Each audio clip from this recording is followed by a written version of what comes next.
నమస్కారం అండి. నా పేరు రాఘవేంద్ర. మీరు ఎప్పుడన్నా ఇలాంటి వ్యక్తుల్ని కలిసారా? ఎప్పుడు చూసినా వాళ్ళు తిరుగుతూనే ఉంటారు. ఒక ప్రదేశం నుంచి ఇంకో ప్రదేశానికి. ఒక పట్టాన మనకు అందుబాటులోకి రారు.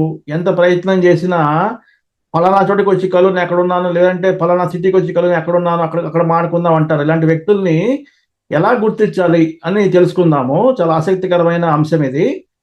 మనకి జ్యోతిష్యంలో 4 రాసుల్ని చరరాశుల కింద విభజించారనమాట. ఆ చరరాశులంటే ఏమంటే, మేషరాశి ఒక చరరాశి, తర్వాత కర్కాటక రాశి ఒక చరరాశి, తర్వాత తులా రాశి ఒక చరరాశి, అలానే మకర రాశి కూడా ఒక చరరాశి అయిద్దనమాట. చరరాశి అంటే ఏం లేదు. ఇట్స్ ఏ మూవబుల్ సైన్ అనమాట. ఓకే. చరరాశులు అనమాట. చరరాశులు అంటే అర్థం ఏంటంటే, ఎప్పుడు ఫ్లోయింగ్ ఎక్కువుంటుంది. మూవ్‌మెంట్ ఎక్కువుంటుందనమాట.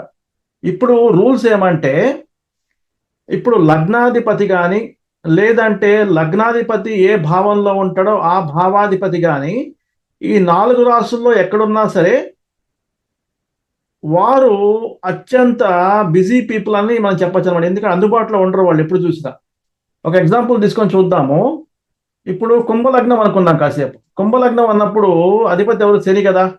ఆ శని గనక మేషంలో ఉన్నా, కర్కాటకంలో ఉన్నా, తులలో ఉన్నా, లేదంటే మకర రాశిలో ఉన్నా, ఇలాంటి అంటే కుంభలగ్నం వాళ్ళకి గనక శని ఈ 4 రాసుల్లో ఎక్కడున్నా సరే, ఆ వ్యక్తి ఎప్పుడు కూడా అందుబాటులో ఉండడనమాట. ఎప్పుడు తిరుగుతూనే ఉంటాడు. ఇంకో ఎగ్జాంపుల్ చూద్దాము. ఇక్కడ లగ్నం ధనుర్లగ్నం అనుకోండి కాసేపు.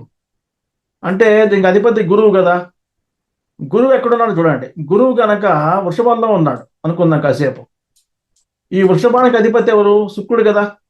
ఆ శుక్రుడు గనక ఇక్కడున్నా, అంటే మేషరాశిలో ఉన్నా, కర్కాటక రాశిలో ఉన్నా, తులా రాశిలో ఉన్నా, లేదు మకర రాశిలో ఉన్నా, ఇలాంటి వ్యక్తి గూడా ఎప్పుడు కూడా అందుబాటులో ఉండడు. ఎప్పుడు కూడా బిజీగా ఉంటాడని మనం చెప్పొచ్చనమాట.